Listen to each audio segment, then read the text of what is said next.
여러분 안녕하십니까? 화요일 아침 여수 MBC 뉴스투데이입니다. 전라남도가 어제부터 응급용 선별검사와 동네 병의원, 전문가용 신속항원검사 결과 양성을 확진으로 간주합니다. 이에 따라 전남도는 호흡기 전담 클리닉과 호흡기 진료 지정 의료기관 300곳을 도 누리집과 건강보험 심사평가원에 공개합니다. 호흡기 진료 지정 의료기관 등에서 양성이 나올 경우 추가적인 PCR 검사 없이 의사 판단으로 바로 진료와 상담, 처방을 받을 수 있으며 의료기관은 양성자를 해당 보건소에 즉시 보고해야 합니다. 대선이 끝나면서 민주당이 지방선거를 치르기 위한 후보 검증 절차에 들어갔습니다. 지역 내 출마 예정자들도 조만간 예비 후보 등록을 마치고 본격적인 선거운동에 나설 것으로 예상됩니다. 문형철 기자입니다. 지방선거를 70여일 앞두고 민주당 소속 입후보 예정자들에 대한 검증 작업이 시작됐습니다. 민주당 전남도당은 후보자 검증위원회를 가동하고 오는 19일까지 1차와 2차로 나눠 서류 접수를 진행한다고 밝혔습니다. 이번에 적용되는 기준은 강력범죄와 음주운전, 성폭력과 아동학대 등 7개. 여기에 해당하지 않으면 일단 예비후보로 등록할 수 있습니다. 이에 따라 6월 지방선거에 출마할 민주당 소속 인사들은 이르면 이번 주 후반부터 본격적인 선거운동에 들어갈 예정입니다. 비록 대선에서 패배하긴 했지만 전남 유권자들이 이재명 후보에게 압도적인 지지를 보여준 만큼 이번 지방선거에서도 공천이 곧 당선이란 공식은 유효할 것으로 보입니다. 이를 반영하듯 자천타천으로 거론되는 출마자가 10명이 넘었던 여수시장 선거의 경우 최근에는 이용주 전 의원까지 출마 의사를 밝히며 경쟁에 가세했습니다. 순천시장 선거에서는 노광규 전 시장과 김광진 전 국회의원의 출마 여부가 여전히 변수입니다. 대선 기간 서울에 머물며 이재명 후보 지원 사격에 나섰던 노 전 시장은 대선이 끝난 만큼 이번 주부터 주변의 의견을 심도 있게 수렴할 예정이라고 밝혔고 김 전 의원은 당과 지역사회에 기여할 수 있는 방안을 두고 막판 고심 중이라며 조만간 출마 여부를 확정짓겠다는 입장. 이런 가운데 정연복 시장의 불출마로 무주 공산이 된 광양은 도내에서 가장 많은 4명의 무소속 후보가 벌써 예비후보 등록을 마치고 치열한 경쟁을 예고하고 있습니다. 한편 대선에서 승리를 거머쥔 국민의힘은 지방선거에서도 선전을 기대하는 분위기입니다. 하지만 전남 지역에서 얻은 11%의 득표율이 선출직을 기대할 만큼은 아니라는 게 내외부의 평가입니다. 국민의힘 전남도당은 대선 지지율이 지방선거까지 이어질 경우 광역, 기초의회 비례대표는 무리 없이 배출할 수 있다며 경쟁력 있는 인사를 확보하는 데 주력할 방침이라고 설명했습니다. MBC 뉴스 문형철입니다. 강화수 전 청와대 행정관이 여수시장 선거 출마를 공식 선언했습니다. 강 전 행정관은 어제 여수시청에서 기자회견을 갖고 여수가 막대한 산업 기반을 갖추고 있음에도 비싼 집값과 높은 물가, 열악한 교육 여건 등의 문제를 해결하지 못하고 있다며 이를 극복할 수 있는 구체적인 실행 계획을 갖춘 인물이 절실하다고 주장했습니다. 강 전 행정관은 또 엑스포장 사후 활용과 대학병원 유치, 관광지 난개발 등을 시급한 현안으로 지목하며 매주 공약 발표를 통해 여수의 새로운 비전을 제시하겠다고 밝혔습니다. 여수 박람회장 사후 활용 문제가 또다시 지역사회에서 화두가 되고 있습니다. 10년 만에 나온 항만공사 주도의 공공개발에 대한 광양 지역의 반발이 수그러드는가 싶더니 이번에는 지역 내에서 시민 공론화 요구가 제기돼 새로운 논의 국면이 만들어지고 있습니다. 최우식 기자입니다.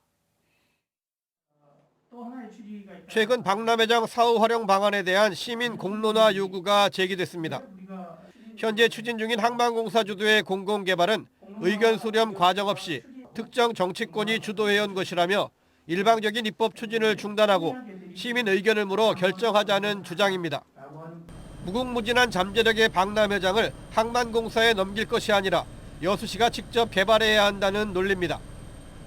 그동안 제기되어온 재정 문제에 대해서는 항만공사가 맞는 조건이라면 여수시가 해도 충분하다며 시민 공론화 과정과는 별도로 박람회법과 항만공사법 개정안은 일정대로 추진해 안전장치로 활용해도 좋다는 의견입니다.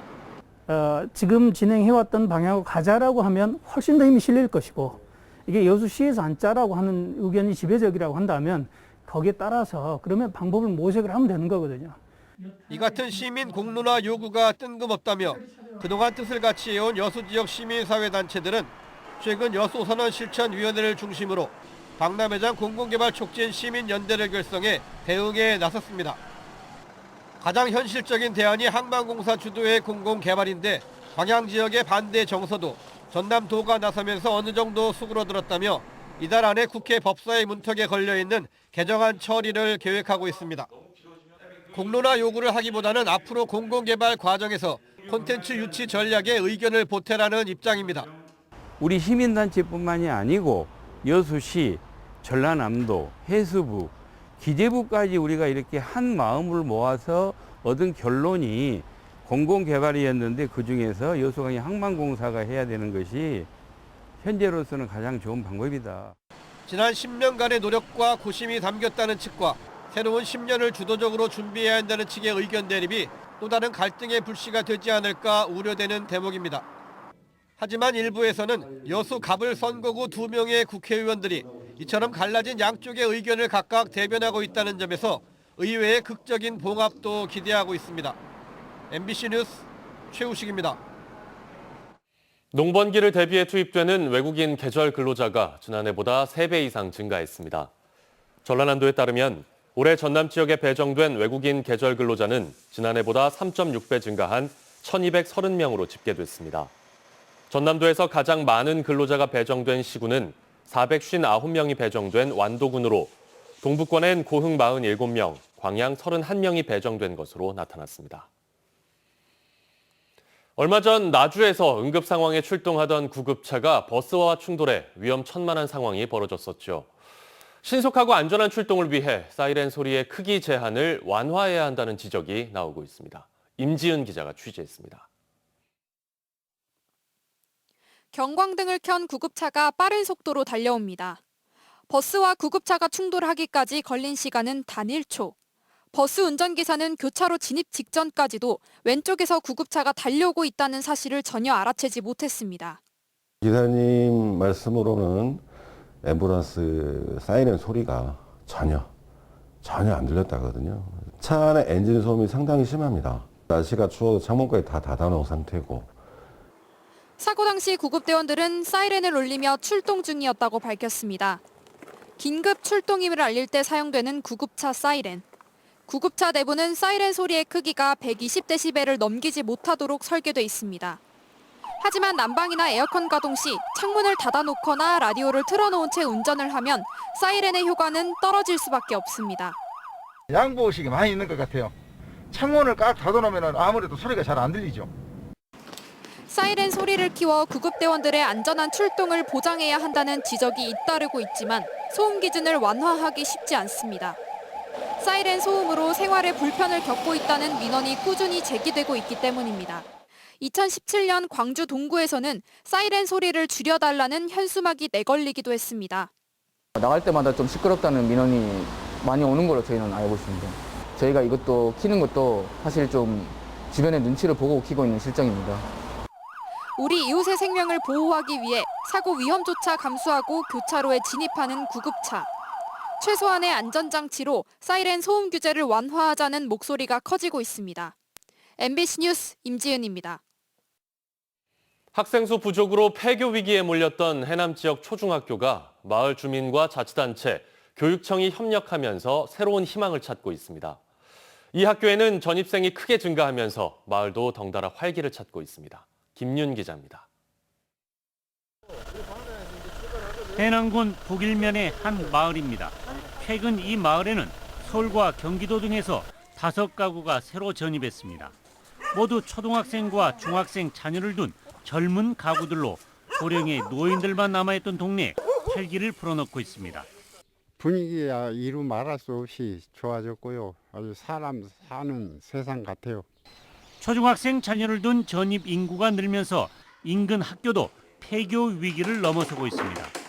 지난해 22명에 불과했던 전체 학생이 올해는 신입생 15명과 전학생 18명이 새로 오면서 학생 수가 쉬운 5명으로 증가했습니다.